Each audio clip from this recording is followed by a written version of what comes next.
para el Antiguo Testamento una etapa oral que se corresponde a la formación de unas comunidades nómadas que había en el antiguo cercano Oriente con los ancestros de los judíos, pueblos semíticos, sin ser todavía específicamente hebreos como tal, o que hebreos designara pues una etnia muy específica, pues realmente era más bien una especie de apodo, más allá de una identificación étnica. Y es ahí donde empiezan a surgir pues los primeros relatos, en lo que se conoce como la etapa precanónica, que ahorita vamos a ver. Después viene todo un largo proceso de fijación del texto que podemos datar pues desde el siglo V antes de Cristo, que es el momento del exilio y el momento en el que el pueblo de Israel regresa del exilio y empiezan a recuperar toda esta tradición y tratar de fijarla en algunos documentos y en algunos textos. Lo que tenemos nosotros como la Biblia en realidad tiene como fuente documental escritos pues del siglo V. Hasta hace algunos años se pensaba que eran mucho más antiguos, se pensaba que podían venir hasta del siglo X.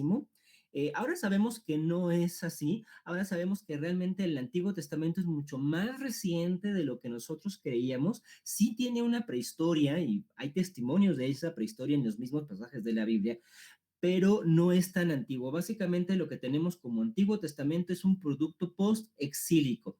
Esto, pues, evidentemente lleva algunas dificultades para algunas perspectivas doctrinales, porque significa que, por ejemplo, el Éxodo no se escribió durante los años en los que supuestamente se realizó el Éxodo, sino que fue una historia escrita, reconstruida y manipulada muchísimo tiempo después hasta que llegó al siglo V. Tradicionalmente, por ejemplo, se fecha al Éxodo en el siglo XII antes de Cristo. Yo les estoy diciendo que el Éxodo en su forma final, pues no la va a alcanzar sino hasta después del siglo V, después de Cristo. 7 siglos de diferencia. Esos 7 siglos de diferencia los conocemos hoy gracias a las investigaciones arqueológicas, gracias a la labor de muchos etnohistoriadores que nos han puesto un poco más en claro el panorama de la composición de la Biblia. Entonces, para hablar de la Biblia, básicamente estamos pensando del siglo V antes de Cristo al siglo II después de Cristo, en lo que la autora del libro Una historia de Dios, Karen Armstrong, llama la época axial. Algo pasó en el mundo entre el siglo V y el siglo II. Allí surge no solamente el pueblo de Israel, surgen también los presocráticos en Grecia, empiezan a surgir las corrientes budistas pues en el lejano oriente, y si nos vamos a nuestro continente, a América, a partir del siglo V también empieza a haber mucha movilización y asentamientos humanos y probablemente los primeros urbanos también de América. Esa edad axial, algo pasó, quién sabe por qué, pero entre el siglo V antes de Cristo y el siglo II después de Cristo, durante esos 700 años, algo pasó que marcó la humanidad hasta ahora. Y después tenemos todo un proceso que tiene que ver con la recopilación de estos materiales hasta llegar al siglo I después de Cristo, con lo que se conoce como el texto masorético, los primeros esfuerzos de ese texto, que vamos a ver más adelante qué consiste. Y realmente para hablar de un canon bíblico solamente podemos hablar tanto para el Antiguo como para el Nuevo Testamento a partir del siglo II después de Cristo, y nos tenemos que ir hasta el siglo IV después de Cristo. Hasta antes del siglo IV había muchísimos materiales que vamos a ver ahorita que se utilizaban de forma indistinta y no se tenían todavía como la definición clara de qué era o qué no era palabra de Dios. Y finalmente, pues ya tenemos las traducciones con las cuales gozamos ahora nosotros un acercamiento al texto bíblico desde nuestro idioma. Bien, algo importante, y por eso es el texto bíblico, lo comparo con una caja de tiliches. Un tiliche es un cachivache, es una baratija, es eso que tú ves en la casa que está arrumbado allí en tus bolsas, en tus cajas o en tu armario, eso que ya no sirve, pero que lo tienes ahí guardado. Todo eso es un tiliche, y es que con eso se hizo la Biblia. Alguien cantaba una canción, alguien inventaba un mito, alguien tenía la saga de Abraham, pero alguien más tenía la saga de Jacob, alguien tenía una genealogía, alguien conocía por allí una fábula, alguien tenía ahí conocimiento de la novela de José, y empezaron a recopilar todo esto. Entonces, el objetivo que tengo yo en esta primer clase es abrumarlos. Quiero abrumarlos presentándoles toda la cantidad ingente de materiales que componen a la Biblia y los materiales que rodeaban a la Biblia durante su proceso de transformación y de composición. Hablemos de los idiomas de la Biblia. Básicamente, aunque suele decirse que es hebreo y griego, pudiéramos hablar de 4 o incluso de 5 idiomas de la Biblia. Para el Antiguo Testamento, evidentemente, nos encontramos con el idioma hebreo de una manera preponderante. En el caso del Nuevo Testamento, hay quienes afirman, más por motivos doctrinales que por realmente una investigación histórica, que el Evangelio de Mateo fue escrito originalmente en hebreo. Al momento no se ha encontrado eso, incluso se trata de justificar diciendo que el estilo en el que está escrito el Evangelio de Mateo da por sentado de que antes había estado escrito en hebreo, pero tampoco se puede constatar. Evidentemente, pues sí hay influencia del lenguaje y de los estilos del lenguaje hebreo en el texto arameo y griego de Mateo, pero no se ha encontrado taxativamente que efectivamente proceda del hebreo. Ahora, en el Antiguo Testamento también tenemos muchos cognados. Cognados son palabras que se dicen igual en varios idiomas, así como student, ¿no? En Estados Unidos o en inglés se dice student, aquí se dice estudiante. Esas dos palabras pues son cognados, suenan igual, pues significan lo mismo. En el Antiguo Testamento encontramos diversos cognados de dos idiomas, principalmente del acadio y también pues de las lenguas sumerias. Otra gran parte del Antiguo Testamento y algunos fragmentos del Nuevo Testamento, pues que los encontramos en arameo, y el Nuevo Testamento, que lo encontramos en griego, en una variante que se conoce como koiné, que era el griego de habla común de aquella época, no era el griego exquisito de Platón y de Aristóteles, era el griego con el que se hacían los negocios y los comercios, pero después vamos a ver cuando veamos la historia del texto que hay una parte del Nuevo Testamento que tiene una palabra en latín. Entonces, todos estos pues son los idiomas de la Biblia, lo cual se comprende bastante bien si es que estamos hablando de un documento, o más bien de una serie de documentos que tardaron 7 siglos en recopilarse, en elaborarse, en editarse, y además por muchísimas comunidades, por muchísimas personas, incluso pues hasta por diversas religiones, judíos y cristianos, comunidades nómadas, cristianos de la diáspora. Entonces, esta gran cantidad de tiliches, de idiomas y de versiones heterogéneas que tenemos de los documentos bíblicos, pues se deben básicamente a que su transformación fue durante muchísimos siglos, de lo oral a lo escrito. Bueno, una palabra que vamos a estar utilizando mucho es canon, entonces quiero explicar la palabra canon. Viene precisamente de una etimología sumeria. Lo que ven allí en el mapa quizá nos ayude a entender un poquito más de qué estamos hablando cuando hablamos de canon. Entonces, una pregunta, ¿ustedes pueden ver mi cursor?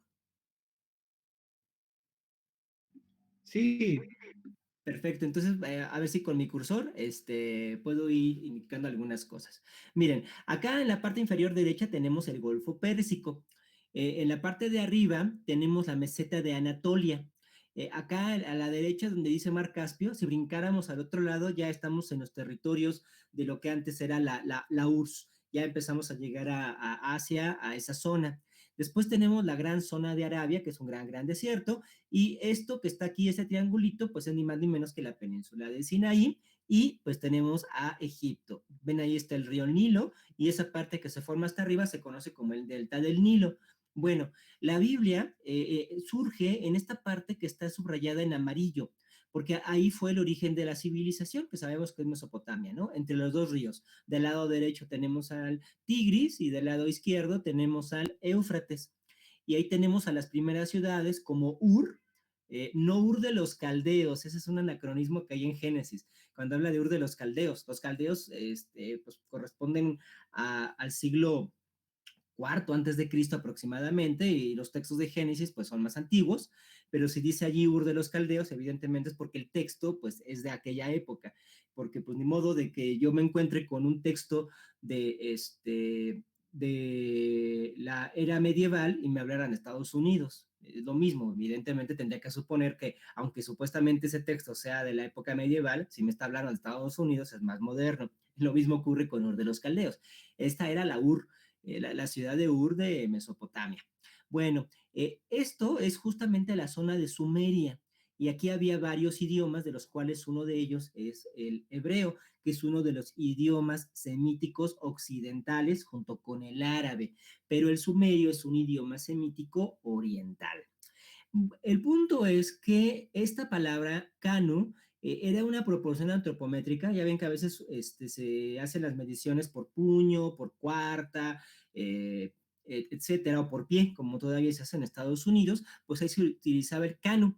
Era este sistema de medición, probablemente fuera un codo, no se sabe todavía con exactitud, pero del sumerio canu pasamos al griego canon, y después pues ya se latiniza y después se va a los idiomas romance como canon.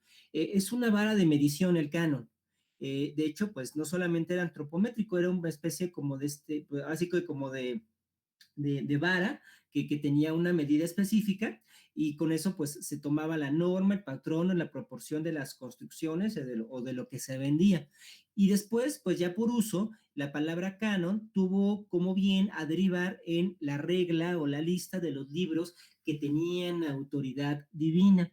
Todavía se usa canon hoy, pues en otros contextos. Por ejemplo, cuando se habla de los animes, se habla de los animes canon, o sea, de los animes oficiales versus las versiones alternativas. Es exactamente lo mismo. Entonces, canon trata de definir cuáles son los libros que tienen la autoridad divina, que como vamos a ver, no es nada fácil determinarlo. Bien, ahora, en relación al canon, hay varios términos y varios tipos de literatura que vale la pena aclarar desde estos momentos. Si nos vamos a la parte superior, donde está el sector verde, nos vamos a ver primeramente la palabra canónica. ¿Qué es un libro canónico o qué es literatura canónica? Los libros oficiales según cada tradición. No existe para la Biblia un canon único. Primer mensaje que les tendría que dar: no existe una única lista oficial de cuáles son los libros que se consideran inspirados por Dios. Los protestantes tienen uno, los judíos tienen otros, los católicos tienen otros, pero los coptos tienen otros y los católicos orientales tienen otros, en fin, son varias tradiciones. Dependiendo de cada tradición, va a escoger cuáles son sus libros canónicos. Después vámonos al lado derecho, donde está el azul, y hay que hablar de la literatura deuterocanónica o del segundo canon o del canon alejandrino, que corresponde a una versión griega del Antiguo Testamento conocida como la Septuaginta, de la que hablaremos en su momento. Deuterocanónica o del segundo canon, estos suelen confundirse con los libros apócrifos, pero para nada son los mismos. Los apócrifos los tenemos en una sección independiente. Y aunque apócrifo suena perverso, suena malo, suena como algo que no hay que leer, en realidad apócrifo no significa otra cosa que escondido. De hecho, es muy parecida a la palabra apocalipsis, viene de las mismas raíces, solo que apocalipsis es quitar el velo y apócrifo es mantener el velo. Es literatura esotérica. O sea, no me estoy refiriendo solamente a que sea como que cosas mágicas o extrañas, sino que solamente unos pocos la conocían o que solo circulaba en algunos lugares. Esos son los libros apócrifos, son los libros que fueron menos famosos, tan sencillo como eso. Tenemos después la literatura pseudoepigráfica, que es muy abundante realmente en la Biblia, que es aquella literatura que supuestamente fue escrita por un autor, pero que el autor pues realmente no la escribió. Por ejemplo, cuando se habla de los libros de Moisés, eso es literatura pseudoepigráfica porque pues Moisés no escribió ninguno de los libros que se le adjudican. Y después tenemos lo que se conoce como la literatura protocanónica o la del canon palestino o el primer canon, que son los primeros esfuerzos que hicieron los hebreos y los judíos por tener una lista de libros. Ahorita vemos justamente algo de lo protocanónico. Esta etapa protocanónica que tiene que ver con el movimiento oral, y ese sí, toda la tradición oral sí nos data al menos del siglo 8 antes de Cristo, encontramos algunos fragmentos y sí que en ese momento entre el siglo 8 antes de Cristo y el siglo 5 antes de Cristo, durante esos 3 siglos, sí circulaban ya algunos intentos de escritura del texto, pero evidentemente todavía no eran los libros completos, no eran los rollos completos como empezaron a forjarse después del siglo V. Incluso cuando los libros de Reyes y de Crónicas nos dicen que Josías encontró un rollo del templo cuando lo estaban reconstruyendo y que tuvieron que ir con la profetisa Hulda para que les explicara, no estamos hablando de que encontraran toda la ley, probablemente encontraron algún fragmento de Deuteronomio, pero no en su totalidad, eso se fue componiendo hasta después.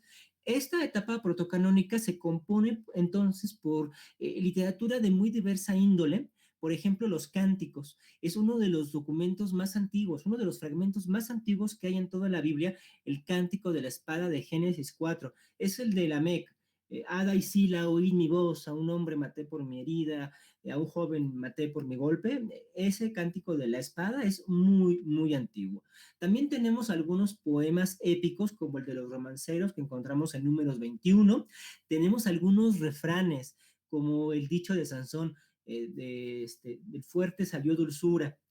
Ese tipo de dichos, ese tipo de refranes, pues ya circulaban oralmente y hay algunos testimonios de que también se encontraban escritos, cánticos, muchos cánticos diversos, como el de Arnón, que también se encuentra en el libro de Números, líneas genealógicas, como lo que se conoce la tabla de las naciones de Génesis 10. Es decir, esta tabla de las naciones ya circulaba antes de, por ejemplo, el capítulo 1 de Génesis. El capítulo 1 de Génesis, que encuentra su forma final en el periodo sacerdotal, es mucho más antiguo que el capítulo 10 de Génesis. ¿Qué significa esto? Que la Biblia no la leemos cronológicamente, no está escrita con lo que fue escrito primero ni con lo que fue escrito después o lo que pasó primero y lo que pasó escrito después. Realmente no. Si uno trata de leer la Biblia así, de hecho se frustra bastante rápido porque no entiende cómo va la cronología, porque pues como la Biblia, insisto, no se escribió de cabo a rabo de una sentada, de que alguien se sentara a escribir diciendo, ay, pues voy a escribir hoy la Biblia y mañana termino, sino que fue una recopilación que tardó 7 siglos en hacerse, pues por eso está tan desestructurada. Y también hay muchos relatos etiológicos. Lo etiológico es lo que nos explica el origen de un ritual, el origen de un tabú o el origen de una fiesta. Eso es la etiología. Por ejemplo, el tabú alimenticio de que los hijos de Israel no comen del muslo, de la pierna del cordero, porque según Génesis 32, cuando Jacob peleó con ese varón hasta que rayaba el alba, el varón le tocó allí en la entrepierna y descoyuntó el tendón y por eso no se come esa parte del animal. Explica el tabú. Todos estos documentos, estas tradiciones de la etapa protocanónica circulaban muchísimo antes que el resto de materiales de la Biblia. Bien, vamos ahora al Antiguo Testamento. Vamos a comenzar del Antiguo Testamento viendo lo que se conoce como la Biblia hebrea. En la Biblia hebrea, a veces también señalada como Tanakh, aunque hay quien dice que no es exactamente lo mismo, para fines de esta introducción vamos a tomarlo así, se compone por tres partes: la Torá o la ley, los Nevi'im o los profetas y los Ketubim o los escritos. Es TNK. Si se dan cuenta, en nuestra vocalización aparecen dos As, pero son dos As que son puestas de forma adrede para poder pronunciar la palabra. En realidad únicamente sería TNK, porque en el hebreo no hay vocales. La Torá. La Torá, también conocida como los libros de la ley o ya en Occidente el Pentateuco. Entonces, allí tienen primero en el lado izquierdo el nombre en español, después en hebreo cómo se escribe, viene la transliteración de cómo se pronuncia y la traducción de cuál es el nombre original de cada libro, que en realidad estos son los únicos libros que sí sufrieron una modificación en cuanto a su título en la traducción. Los demás, pues más o menos se han conservado tal cual era. Bueno, entonces Génesis, en realidad en hebreo es Bereshit, que significa cuando al principio. Es muy simple. Las primeras palabras del libro son las que dan el nombre a ese libro. Así como cuando ahora uno recuerda una canción no por el nombre oficial, sino por las primeras palabras de la canción, exactamente igual. El libro de Éxodo se llama Shemot, que significa nombres. Estos son los nombres de los hijos de Israel. El libro de Levítico se llama Vayikra, que es llamó. El libro de Números es Bemidbar, que significa en el desierto, y el libro de Deuteronomio en hebreo es Devarim, que significa palabras. Estas son las palabras que mandó Jehová. Entonces así tenemos estos primeros 5 libros de la Biblia. y cuáles eran sus nombres justamente en la Biblia hebrea. Después tenemos la sección de los Nebim o de los profetas. Allí tenemos 19 libros. Se divide en tres partes: profetas anteriores, profetas posteriores y el rollo de los 12. Se llama el rollo de los 12 porque efectivamente era un solo rollo que tenía todos estos libros. Los profetas anteriores, fíjense ustedes, que se encuentran allí personajes que no sabríamos desde nuestro canon que son profetas, pero para los hebreos son profetas, no porque predijeran el futuro, sino porque tenían un mensaje de Dios. Josué, Jueces, el rollo completo de Samuel y el rollo completo de Reyes. No estaba dividido en primero y segundo. De hecho, la única razón por la cual ahora tenemos primero y segundo de Samuel, primero y segundo de Reyes, primero y segundo de Crónicas, es porque eventualmente, con el paso del tiempo, como eran rollos, esos libros pesaban un montón y estaban larguísimos. Entonces lo que hicieron los hebreos fue partir el rollo en la mitad y se quedaron con una primera parte y se quedaron con una segunda parte, pero en realidad se trata de una sola composición. Después tenemos a los profetas posteriores, que son tres: Isaías, Jeremías y Ezequiel. Esto casi se corresponde con lo que ahora nosotros conocemos como los profetas mayores. Solo nos faltaría Daniel, que ahorita vemos dónde se encuentra. Y los 12, que tal cual es lo que desde nuestro canon occidental conocemos como los profetas menores: Oseas, Joel, Amós, Abdías, Jonás, Miqueas, Nahum, Habacuc, Sofonías, Ageo, Zacarías, Malaquías, incluso en el mismo orden.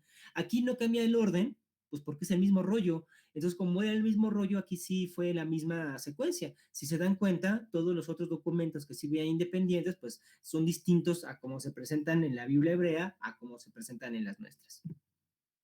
Finalmente, la parte de los Ketubim o de los escritos. Allí son 12 libros. Primero, una sección que se conoce como los libros de Emet o libros de verdad, que son Salmos, Proverbios y Job. Una disculpa, dice 4, solamente debe decir 3. Salmos, Proverbios y Job son los libros Emet.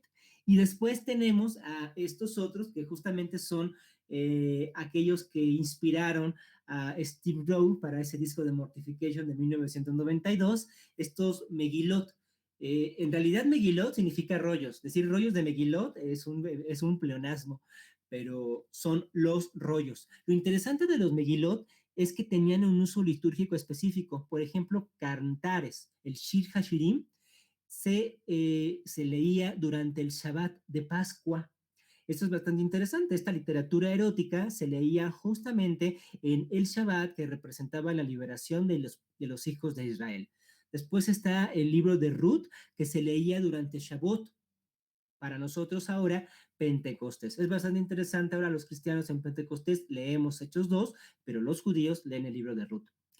Lamentaciones se lee durante la Tisha B'Av, que es la caída de Jerusalén, evidentemente, porque de eso trata el libro de Lamentaciones. Eclesiastés se lee sobre Sukkot o tabernáculos. Literalmente, esta fiesta de los tabernáculos, los hebreos se ponían en cuarentena y se metían en unos tabernáculos y vivían allí un tiempecito. Ahora yo creo que justamente con la cuarentena que estamos viviendo un Sukkot muy, muy largo. Esther, que se hace durante una fiesta que no está marcada en el libro de la ley, que es el Purim. De hecho, esta fiesta del Purim es justificada por el libro de Esther. Para eso surgió el libro de Esther. De hecho, el libro de Esther ni siquiera menciona el nombre de Dios. Se consideraba incluso dudoso de que tuviera que pertenecer al canon, porque Esther no habla de Dios. En ningún versículo Esther menciona a Dios. Lutero odiaba el libro de Esther porque lo consideraba demasiado judaizante.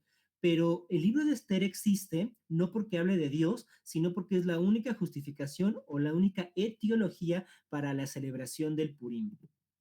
Bueno, ahora vamos a pasar al canon alejandrino. El canon alejandrino es el canon de los textos del Antiguo Testamento que fueron traducidos al griego, en lo que se conoce como la versión de los 70 o la Septuaginta, porque se supone que 70 sabios se reunieron cada uno de forma independiente a traducir el Antiguo Testamento y a todos les quedó la mismísima versión, y señalando entonces que fue Dios el que los inspiró. Esta linda leyenda traída a nosotros por San Agustín, pues en realidad no es histórica, pero se ha quedado como un mito fundacional de este texto.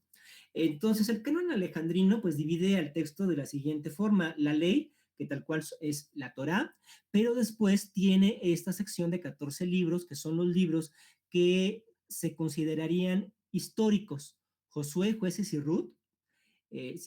Hasta allí pues va muy parecido al canon de las Biblias protestantes. Y después tenemos 4 libros de Reyes. No hay Samuel en el canon alejandrino. Más bien, Primera de Reyes y Segunda de Reyes es Primera de Samuel y Segunda de Samuel. Y eso muchas veces, cuando alguien tiene contacto con un texto del canon alejandrino, pues causa confusión porque busca Samuel y Samuel no existe. Bueno, es que son 4 libros de Reyes que se juntaron, tanto Samuel como Reyes. Después tenemos los famosos paralipómenos, que no son otra cosa que los libros de crónicas. Esdras y Nehemías, aquí está bien correcto, porque es un solo texto en realidad. Esdras y Nehemías no son 2 libros independientes, sino que es una misma composición. Después tenemos al libro de Judith, que es un libro de los que se conocen como deuterocanónicos, y tenemos al libro de Esther, con algunas adiciones que ahorita mencionamos. La tercera sección del canon alejandrino es los libros de poesía y de sabiduría. Ustedes ven, pues son básicamente los libros poéticos: Job, Salmos, Proverbios, Eclesiastés, Cantares, un libro que se conoce como Sabiduría de Salomón, y el Eclesiástico. Y finalmente 20 libros que componen la literatura profética: Isaías, Jeremías, Lamentaciones, el libro deuterocanónico del profeta Baruch, Ezequiel, Daniel, con algunas adiciones, Oseas, Joel, Amós, Abdías, y ya el rollo de los 12 hasta que llegamos a los 2 libros de los Macabeos. Si se dan cuenta, aquí ya empiezan a aparecer otros libros que antes no aparecían. Estos libros que aparecen en el canon alejandrino, pero que no están en el canon de la Biblia hebrea, son precisamente los deuterocanónicos. Por eso se les conoce como del segundo canon o del canon griego. Y hablando de los deuterocanónicos, vamos a ponernos ahora todos juntos. Regularmente yo he escuchado mucho que dicen: ah, sí, es que estos libros que tienen las Biblias católicas, porque así se dice, que no aparecen en las Biblias protestantes, son 6 libros más. Pues en realidad no son 6 libros, hay al menos 15 libros deuterocanónicos. Tenemos tanto libros completos, que es Tobit o Tobías, Judith, Sabiduría de Salomón, Eclesiástico, Baruch, y los primeros 2 libros de los Macabeos. Esos están completitos y se consideran canónicos, sobre todo pues por las iglesias griegas, aunque también por el catolicismo latino. Hay algunas partes de los deuterocanónicos que no son libros completos, sino que son secciones añadidas. Tenemos un capítulo que se conoce como la Epístola de Jeremías, tenemos la historia de Susana, que tenemos a Baruch 6, el capítulo 6 de Baruch, tenemos 2 capítulos extra en el libro de Daniel, Bel y el dragón y la historia de Susana, tenemos 6 capítulos más del libro de Esther. Algo así como cuando vemos que existe el capítulo escondido del Chavo del Ocho, pues así tenemos el capítulo escondido de Esther, y también tenemos el Salmo 151. Hay que leer varias veces los salmos para poder desbloquear este nivel y tener acceso al Salmo 151. Y después tenemos libros deuterocanónicos que son canónicos o de un segundo canon para las iglesias griegas: tercero de Esdras, tercero de Macabeos y la oración de Manasés. Esto es importante. El tercer libro de Macabeos tampoco es completamente reconocido por la Iglesia Católica Latina, pero sí por la Iglesia Católica Ortodoxa o griega. Entonces, libros canónicos son sencillamente los libros que vienen directo de la composición de la Biblia hebrea, y que son libros que originalmente se escribieron específicamente en hebreo. Libros deuterocanónicos son estas otras literaturas que también se corresponden a los judíos, pero que fueron escritas originalmente ya en griego y que son cronológicamente también un poco posteriores. Pero que se llamen deuterocanónicos no significa que no sean reconocidos con autoridad. Por los protestantes no, porque ya ven que somos medio quisquillosos en eso, pero en realidad para la Iglesia Católica sí son libros que tienen autoridad, solamente que tenemos que seguir lo que se conoce como la lima de San Jerónimo, que es la regla respecto de cómo entender los libros deuterocanónicos. A San Jerónimo ustedes siempre lo van a reconocer porque está acompañado por su famoso cráneo. este eremita, este hombre monástico y aislado, que después vamos a ver que tradujo al latín todo el Antiguo Testamento, pues no hablaba con nadie, solo con su cráneo. Y se dice de hecho que una vez hablando con su cráneo, el cráneo de San Jerónimo le habló y le dice a San Jerónimo, como te ves, me vi, y como me ves, te verás. Bueno, San Jerónimo nos dice lo siguiente, que estos libros deuterocanónicos son ad edificationem plebis non autoritatem ecclesiastericorum dogmaticum confirmandam. ¿Qué rayo significa eso? Para edificación del pueblo, mas no para confirmar la autoridad de las doctrinas de la iglesia. Esa es la famosa lima de San Jerónimo. Los macabeos, Sirac, Tobías, Judith, etcétera, son libros que sirven para edificación, pero no para fundamentar doctrinas. Y eso ha sido desde el siglo IV una regla que se ha seguido. Es una lástima que por no haber conocido esta regla, los protestantes no hayan leído en su mayoría los libros deuterocanónicos, que también es importante conocerlos. Bueno, pero yo me prometí a ustedes en esta primera charla abrumarlos.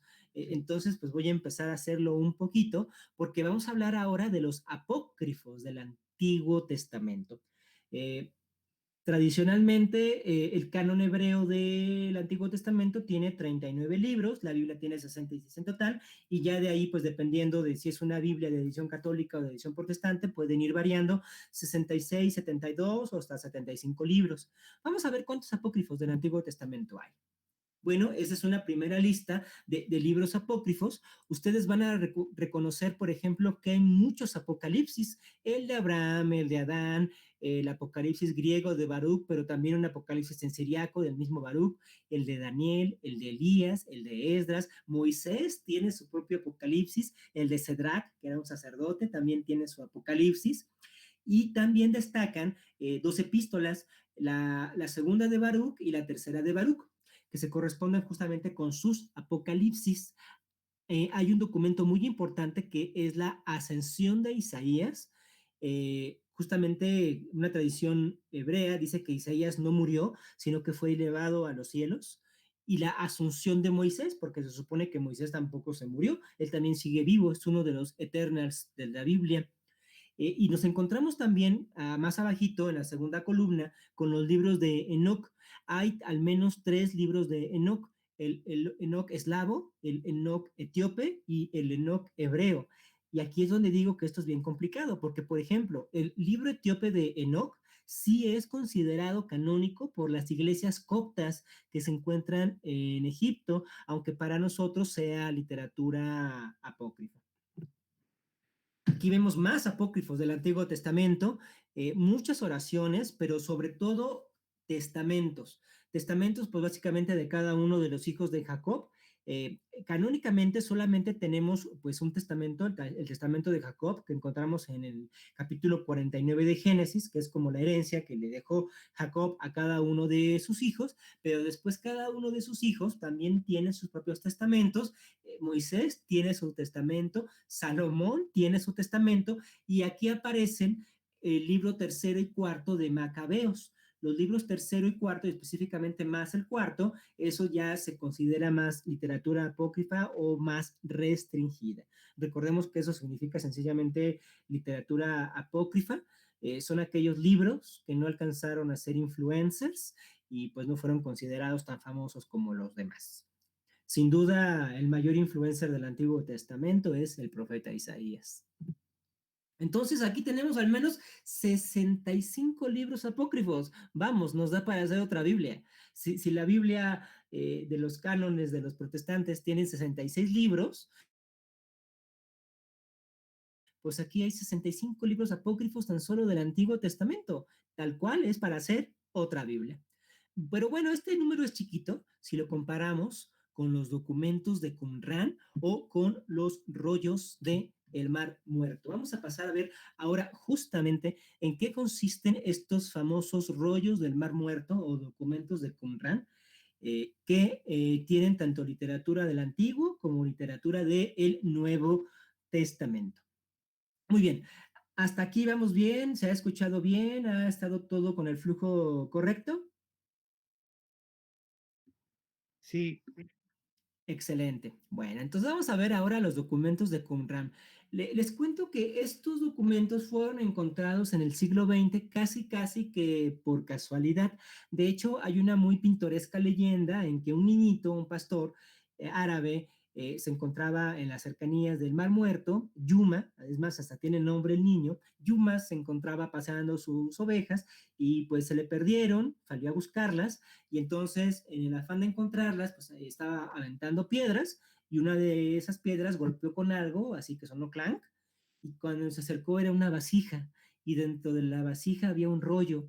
Y entonces ese rollo después se lo llevó, y eso sí se sabe, a un tianguis y estuvo muchísimo tiempo por ahí, que era un fragmento del libro de Isaías, en un tianguis de Arabia y nadie lo creía, nadie lo compraba y pues se encontraba allí, ahora sí que como un tiliche, como una baratija, un cachivache, de una cháchara de esas que se encuentran en los tianguis o en los mercados sobre ruedas, hasta que un investigador bíblico se fue a dar una vuelta por allí, vio el documento y dijo, ¿qué es esto, madre mía? Inmediatamente lo compró, se lo llevó al laboratorio, se someten a diversos químicos estos documentos para preservarlos y que no se nos rompan, y entonces se encontró pues que se encontraba ni más ni menos que ante un testimonio del profeta Isaías, y eso hizo que un montón de personas, así de expedicionarios, fueron a las inmediaciones del Mar Muerto a tratar de encontrar más evidencia y afortunadamente sí se encontró, sobre todo en cuevas.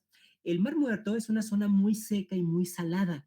De hecho, el Mar Muerto, si tú te metes al Mar Muerto, aunque no sepas nadar, flotas porque está demasiado pesada el agua. Se supone que en algunos años va a desaparecer porque se va a terminar por taponear por toda la marea alcalina y salinitizada que cae en esta sección del mar. Entonces, un ambiente muy propicio para preservar materiales durante siglos y siglos, y entonces se vino un frenesí, así como cuando fue el frenesí por el oro, que todo el mundo andaba buscando oro en la costa este de Estados Unidos, así pues todos empezaron a llegar eruditos, arqueólogos, historiadores, hasta condes, magnates, personas de la nobleza a las inmediaciones del Mar Muerto para ver qué encontraban más. Y de esa vorágine que empezó a ocurrir a partir de 1946, nos encontramos con una cantidad ingente de materiales. Miren, así se clasifican los rollos del Mar Muerto. Voy a empezar por la parte que se encuentra hasta arriba. La mayoría de ellos fueron encontrados en cuevas, porque también una cueva pues es el mejor lugar para poder preservarlo, pero eso también nos habla que los autores de estos libros se encontraban refugiándose, se encontraban sobre todo refugiándose de la guerra y de la persecución. Muchos de estos documentos, por ejemplo, pertenecen al grupo de los esenios, que era un grupo marginal en el primer siglo, pero eso propició que pudiera llegar a nosotros estos documentos. Cada cueva tiene una clasificación que es Q, por Qumran, que es la zona. Entonces, 1Q, pues es la cueva 1 de Qumran. 2Q, la cueva 2 de Qumran. 11Q, la cueva 11 de Qumran. Vámonos al lado derecho. Para denominar a los manuscritos, la clave es pues muy sencilla. Primero se pone el número de la cueva, por ejemplo, aquí tenemos este Génesis apócrifo. Se pone 1Q para indicar que corresponde a la primera cueva. Después AP, que significa apócrifo, y después Gen, que es la contractura del libro. Entonces, 1Q AP Gen es el libro apócrifo de Génesis encontrado en la cueva 1 de Qumran. Otro, por ejemplo, el libro de números. El libro de números, pero que no está en hebreo, sino que está basado en griego, en la versión de la Septuaginta, que se encontró en la cuarta cueva, se recibe la nomenclatura de 4Q o cuarta cueva, 70 en romano, que hace referencia a la Septuaginta, y NM, que es la clasificación del libro de números. Vámonos ahora de nuevo a la izquierda y tenemos dentro de los documentos de Qumran diversos comentarios a los libros. Estos comentarios se reconocen por la letra P. Por ejemplo, lo que está en rojo. 1Q, la primera cueva. P, un comentario a el libro de Habacuc. Por eso aparece Habacuc acotado, ¿no? Entonces, 1Q App es el comentario al libro de Habacuc encontrado en la primera cueva. Otro comentario, por ejemplo, es el que se hace al Salmo 37 que se encontró en la cueva cuarta. Entonces, la clasificación es 4Q o cuarta cueva, P de comentario, PS, que es la abreviatura en inglés de Salmos, y el capítulo 37. Regresemos otra vez al lado derecho y a veces ocurre que hay varios rollos del mismo libro en la misma cueva. Y entonces a partir de allí se les empieza a clasificar por letras. Por ejemplo, en la primera cueva encontraron dos rollos de Isaías. Entonces, al primer rollo de Isaías se le conoce como 1Q o cueva 1, Is del libro de Isaías, A. Esa A puede aparecer, ustedes lo van a ver ahorita, así lineal o como superíndice, así como si fuera factor exponencial. El segundo libro que se encontró en la cueva en la primera cueva sobre el libro de Isaías es 1Q is B. Bueno, así más o menos es la clasificación del Mar Muerto. Vamos a comenzar a ver las cuevas. Este es un ejemplo del libro de Isaías encontrado en la primera cueva. Si se dan cuenta, pues está bastante bien conservado. Hay algunos que están rotos, otros que solamente son fragmentos. Este en particular es uno de los que se encontró en mejores condiciones. La cantidad aproximada de materiales descubiertos al momento en Qumran es de 40.000 fragmentos que se corresponden no a 39, no a 66, no a 72, a 500 libros. Es decir, cuando vemos la Biblia, estamos viendo una parte bien pequeñita de un montón de literatura que había en aquellas épocas. Y eso que no hemos tocado nada al respecto del Talmud, que el Talmud debe ser unas 10 veces más grande que la Biblia. Las cuevas en las que se han encontrado más rollos es la 1, la 4 y la 11. Por ejemplo, en la cueva 1, que se encontró en 1946, encontramos la siguiente literatura extrabíblica. Hay un Génesis apócrifo, hay himnarios, hay un documento muy importante que es la regla de la comunidad, muy probablemente que pertenecía a los esenios, que es la forma de comportarte justamente momentos antes de que regrese el Mesías. Y son normas pues bastante ascéticas y son normas bastante radicales. También de la cueva 1 nos viene ya específicamente literatura bíblica. Tenemos un rollo del libro de Isaías, que está actualmente en el monasterio de San Marcos. Otro rollo de Isaías que se fue a la Universidad Hebrea. Tenemos un fragmento del libro de Daniel y también tenemos un fragmento de lo que se conoce como el Código de Santidad, que son los capítulos 17 al 26 del libro de Levítico. Se afirma incluso que estos fragmentos son anteriores al siglo V. Si esto es cierto, estamos ante uno de los documentos más antiguos, no solamente de los rollos del Mar Muerto, sino en general de toda la literatura bíblica. En la cueva 2 se han encontrado menos documentos. Hay que destacar fragmentos de Éxodo, fragmentos de Ruth, de Salmos, de Jeremías y lo que se conoce como el libro de los jubileos. Además de que se ha encontrado un rollo del libro de Levítico. Todo esto que les estoy pasando, para desabrumarlos un poquito, van a tenerlo a su disposición porque esta presentación ya la voy a subir al grupo y ustedes la van a poder descargar. Entonces, no se preocupen muchísimo por andar tomando notas como locos porque van a tener esta información a su alcance. En la cueva 3 encontramos un mapa del tesoro, lo que se conoce como el rollo de cobre, que no es otra cosa que una serie de señalizaciones en donde hay joyas, oros y diversos tesoros. Entonces, este ha sido uno de los manuscritos más interesantes que se han encontrado y además vean quién lo descubrió, no un arqueólogo, un historiador, un biblista, un conde de Contenson descubrió en 1952. El Salmo 2 se encontró también en la cueva 3 allá en 1960. En la cueva 4, pues miren nada más lo que encontramos, un florilegio, es decir, muchísimos pasajes de combinaciones, de pasajes combinados, digamos de un popurrí, un comentario al Salmo 37, un testimonio, comentarios a Isaías, a Oseas, a Nahum, algunas bendiciones. Encontramos una versión del libro de Tobías y lo que se conoce como la oración de Nabónido, que se corresponde al libro de Daniel. Encontramos también específicamente literatura bíblica en la cueva 4, el libro del Éxodo, casi completo, y fragmentos del libro de Samuel, de Eclesiastés, de Jeremías, de Daniel, de Levíticos y de Números. En la cueva 5, 6 y 7 encontramos muchísimos menos materiales, pero se pueden destacar en la cueva 5 un rollo de Isaías, en la cueva 6 lo que se conoce como el documento de Damasco, y la cueva 7 es muy importante porque tiene documentos del Nuevo Testamento, de Timoteo, de Marcos, de Hechos, de Santiago, de Segunda de Pedro, de Pedro y de Romanos.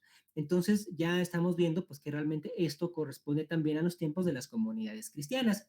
Y finalmente en la cueva 11 encontramos este documento que es uno de los más importantes de Qumran, el rollo del templo. Ni más ni menos que un rollo de 8.20 metros de longitud con 66 columnas que tiene planos para reconstruir el templo mesiánico, es decir, el templo apocalíptico, más parecido al templo según Ezequiel que el templo según Samuel.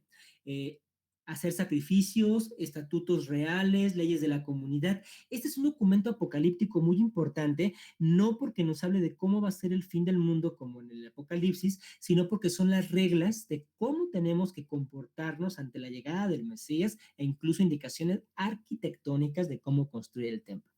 Tenemos el Targum de Job, vamos a verlo en la siguiente sesión. Un Targum es sencillamente una versión en arameo de algunos pasajes del Antiguo Testamento y tenemos esta versión del libro de Job.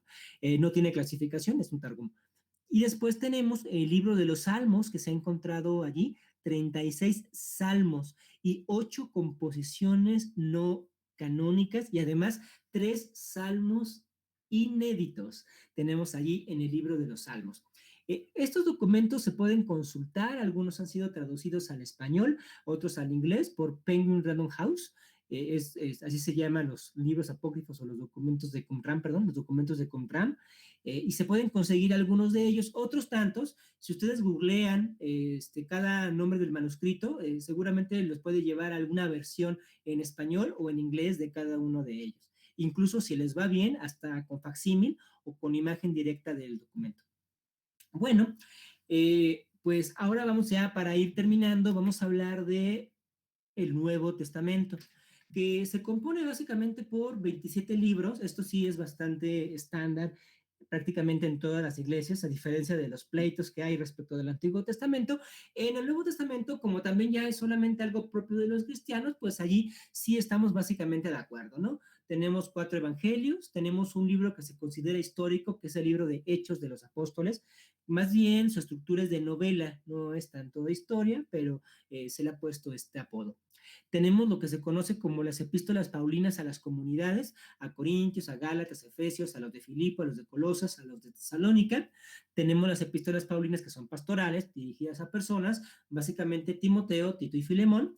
Lo que se conoce como epístolas generales, a veces también como epístolas universales, que es Hebreo, Santiago, 2 de Pedro, 3 de Juan y una de Judas. Evidentemente no es Judas Iscariote, es Judas el primo de Jesús o el hermano de Jesús, dependiendo de tu tradición, y la literatura apocalíptica, que es básicamente el libro de Apocalipsis. Pero bueno, estos son 27 libros del canon oficial del Nuevo Testamento, pero en el Nuevo Testamento, vaya que hay apócrifos. Empecemos que hay 6 apocalipsis. Hay 6 apocalipsis apócrifos que se corresponden al Nuevo Testamento, sumados a los 11 apocalipsis que ya habíamos visto apócrifos en el Antiguo Testamento. De Dositeo, de Esteban, de Mesos, de Pedro, de Tomás y hasta la mismísima Virgen nos trae un apocalipsis. Después tenemos literatura como una epístola, un evangelio apócrifo de Juan, una carta apócrifa a Tito, la ascensión de Santiago, significa que Santiago tampoco se murió, la asunción de la Virgen, porque la Virgen tampoco se murió, también se conoce como la dormición de María, un libro de Cerinto, unas constituciones, que ya es más como documentos de disciplina eclesiástica, y el libro del Casai. Tenemos otras epístolas que no están, sobre todo, pues, en nuestro Nuevo Testamento, a los alejandrinos, a los apóstoles. Imagínense nada más que tenemos 2 epístolas de Cristo, ¿no? No nos consta que Jesús haya escrito nada, únicamente cuando le presentaron a la mujer adúltera, recordarán allí en Juan capítulo 8, que dice que, Señor, encontramos a esta mujer adulterando y la ley dice que tenemos que matarla.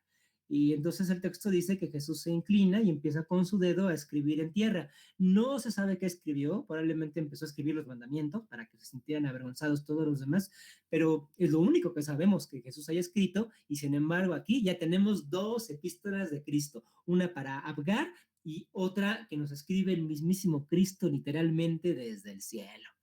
La epístola a los laodicenses, la epístola de Léntulo, Esta epístola es muy importante porque este léntulo se convierte o se utiliza muchas veces como evidencia de la historicidad de Cristo, aunque en realidad se duda hasta que el mismo léntulo haya existido.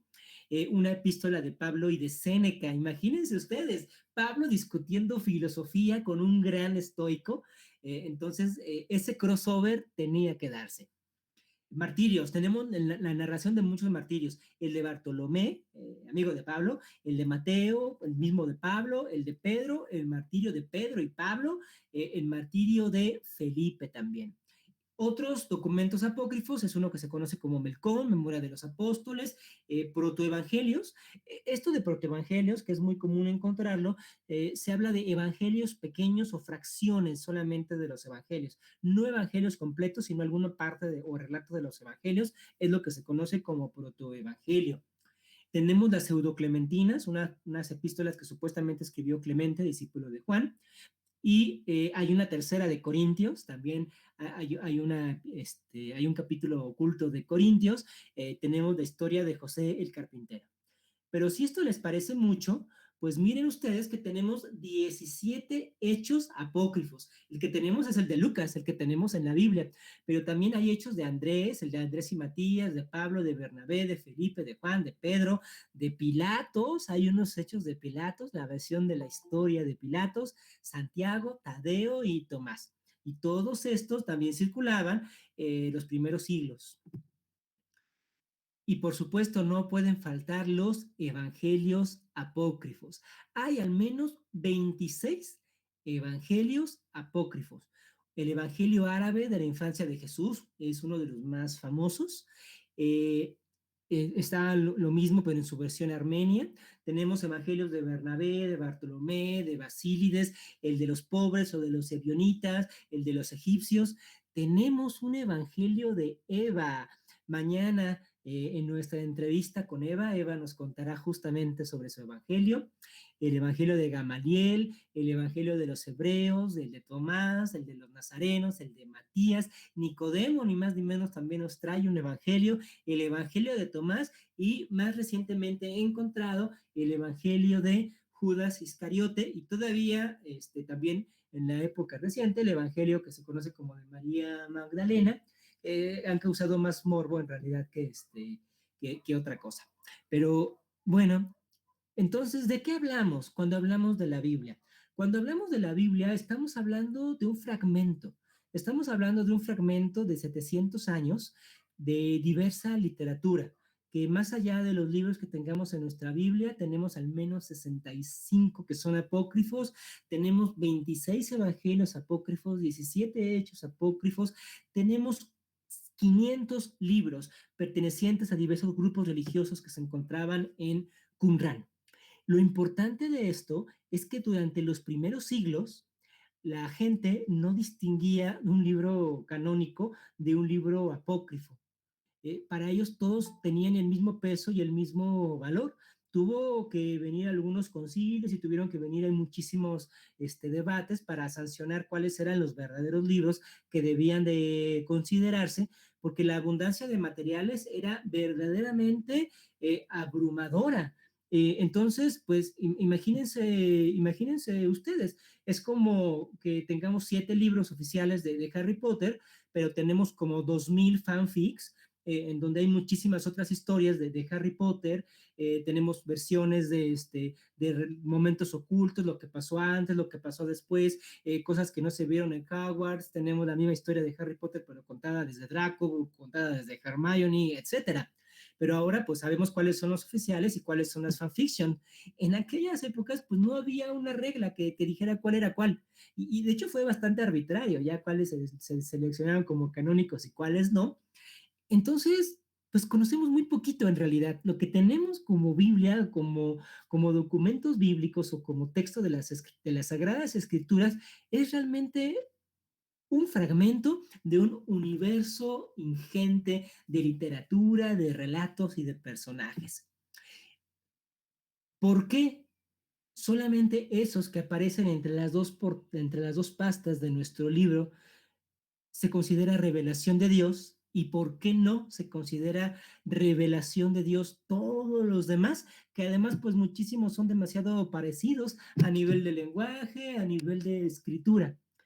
Bueno, pues ya en las siguientes clases del curso vamos a ir viendo cómo históricamente esto tiene una explicación histórica. Literaria no la hay. Hay algunos que dicen que los libros que no son canónicos es porque no son tan bonitos o tienen un estilo de escritura mucho más rudo. Pues si uno lee Marcos, el Evangelio de Marcos es súper rudo, súper crudo, no es un evangelio precisamente muy estilizado, como puede ser el Evangelio de Juan, que ya literalmente es otro género, casi casi por el estilo que tiene. Eh, Hay quienes dicen que no son canónicos porque tienen cosas demasiado absurdas, pero pues en el Evangelio de Juan encontramos a Jesús convirtiendo el agua en vino, entonces pues no, tampoco va por ahí. Hay razones históricas por las cuales hay algunos libros que se consideran revelación de Dios y no otros, pero no hay razones literarias. ¿Vale?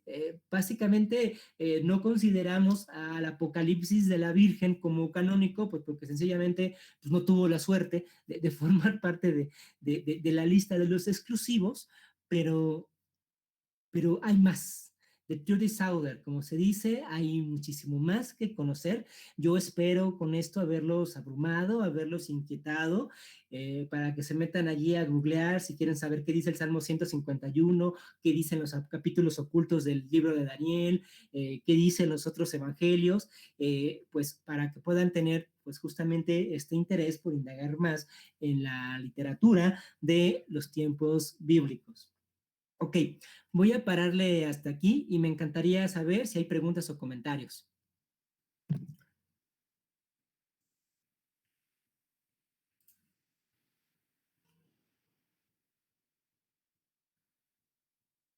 Muy bien, vamos a ver aquí en el chat, de hecho ya tenemos algunos mismos de los comentarios.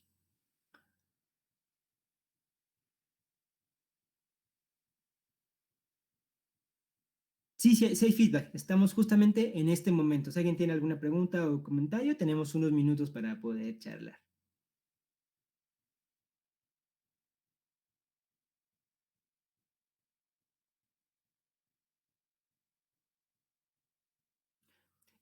¿Cuál concilio decidió los escritos que conforman el Nuevo Testamento al final? La vamos a ver más adelante. No fue uno en específico, de hecho, a los concilios ya les llegaron listas prefabricadas y lo único que hicieron los concilios pues fue seleccionar entre listas, pero ya las listas ya estaban armadas cuando llegaron a los concilios, específicamente el de Nicea, pero no, el canon no lo decidió los concilios, más bien ya era un poquito como reconocer qué parte de la cultura iban a considerar como válida.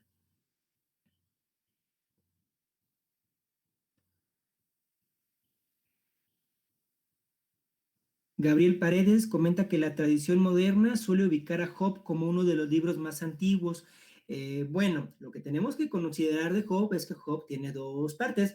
Tiene una parte poética y tiene una gran parte de prosa. La parte poética es al inicio, cuando Dios está jugando apuestas con Satanás. Después, a partir del capítulo 2, empiezan toda la serie de discursos y terminamos nuevamente con una sección poética cuando es la restitución de Job. Tal parece, y por regla general, que la poesía es más antigua que la prosa, pero varía, ¿eh? Es que hay quien dice que la poesía es más antigua que la prosa porque es más fácil de memorizar. Entonces, pues es más fácil que te aprendieras un refrán o una rima a que te aprendieras discursos pues más estructurados. Hay quien dice que no, pues que si la poesía requiere rima y estética, pues tiene que ser hasta posterior. Pero lo que se establece de forma estándar es que la parte poética del libro de Job es la más antigua. Después ya viene la parte de prosa, que ya es más reciente y pues se ve que además es muchísimo más trabajada y muchísimo más editada.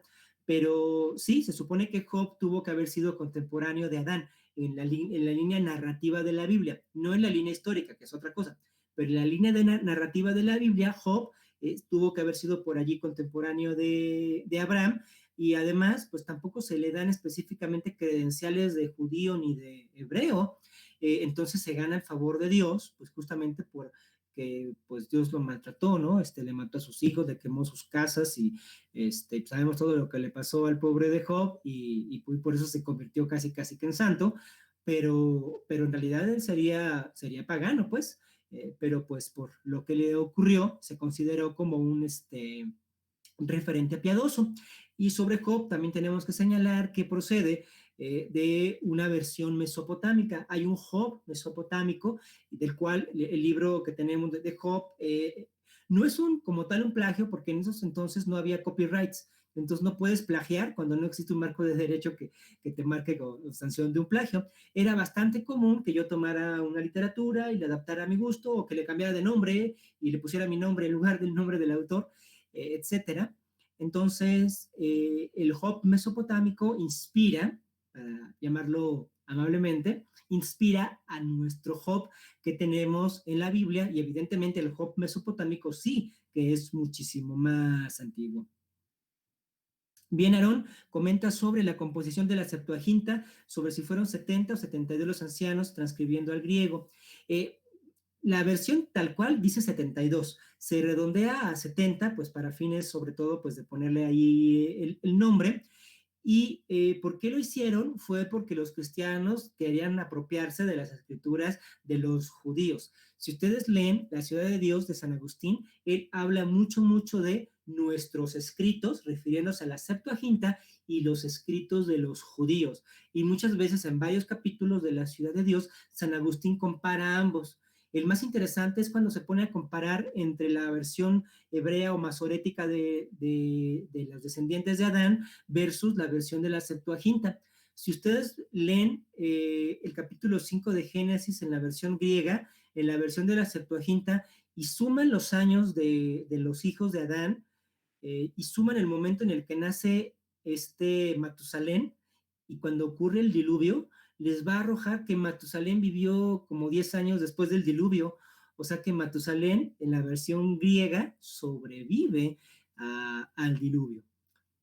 Entonces, básicamente la razón fue esa, fue que los cristianos pues quisieron legitimar el uso que hacían del Antiguo Testamento, y como les comenté, pues en realidad tener a estos sabios cada uno en su cuarto, traduciendo simultáneamente todo el Antiguo Testamento de forma igual y revelada, pues es más, es parte de la leyenda, no es algo que haya ocurrido. Después ya vamos a saber cómo fue específicamente la creación de la Septuaginta. En efecto, Joel, el Génesis también tiene inspiración en el Enuma Elish de los babilonios. Enuma Elish significa cuando desde arriba. Así inicia ese poema épico de los babilonios, igual que lo vimos nosotros en la Torá, que cada libro empieza o se nombra con las primeras palabras del texto. Enuma Elish es cuando desde arriba, porque así inicia ese texto, y justamente sí tiene muchas semejanzas con nuestro Génesis. Está disponible en línea. Si pueden leer el Enuma Elish, se llevarán pues una muy, muy buena lectura. Hablando de paralelismos, pues léanse también la epopeya de Gilgamesh, que es la que trata de Unapishtim o el Noé babilónico.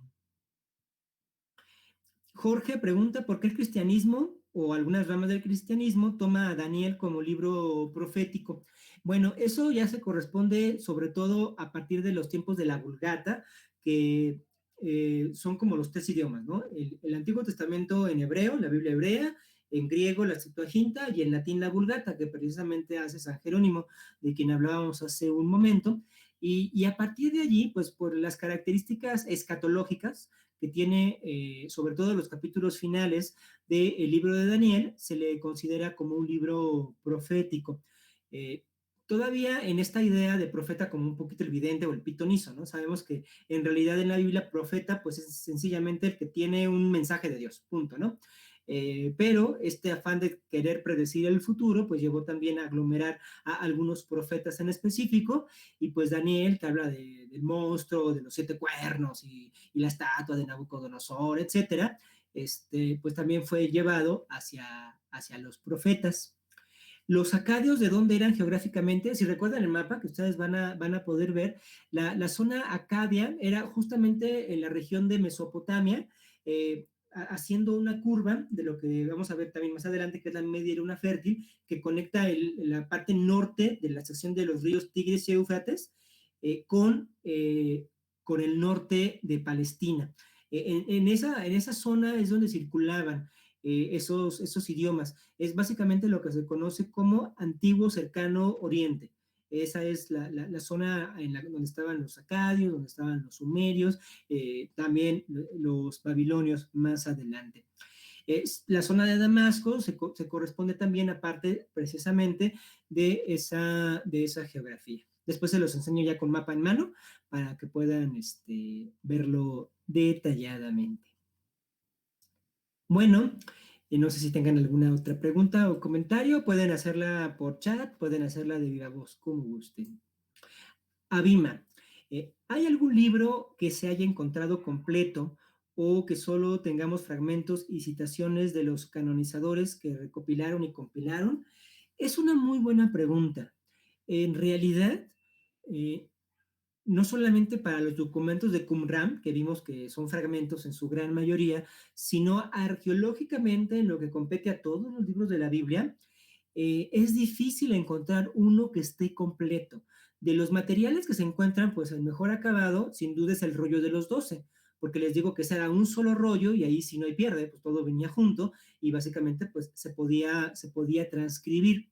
El libro de Isaías, por ejemplo, ¿no? Del libro de Isaías tenemos al menos unos, ¿qué les digo? Tres tipos de Isaías. Tenemos el Isaías grande, que complete pues casi más de la mitad del libro. Tenemos el Deutero Isaías, que son todos los cantos de consolación, y tenemos hasta algo que es como el Trito Isaías, que ya es la parte final del libro de Daniel, aunque es muy chiquito, evidentemente se nota. Cuando uno está leyendo, no es lo mismo estar leyendo El Foso de los Leones a estar leyendo La Profecía de las 7 semanas. Se corresponde a literatura distinta que provienen de lugares distintos.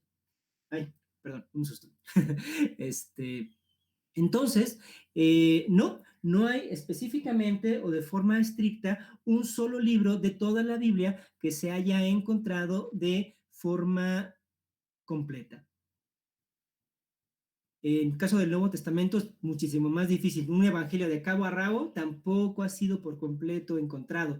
Lo que tenemos son diversas familias textuales.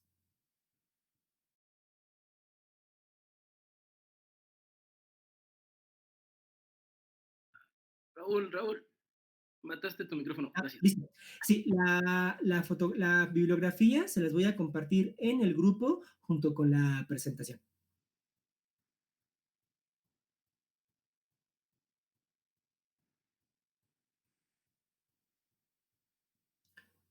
Sí, vamos a hablar del canon, una clase entera para ver solamente del canon y cómo fue conformado el canon y por qué.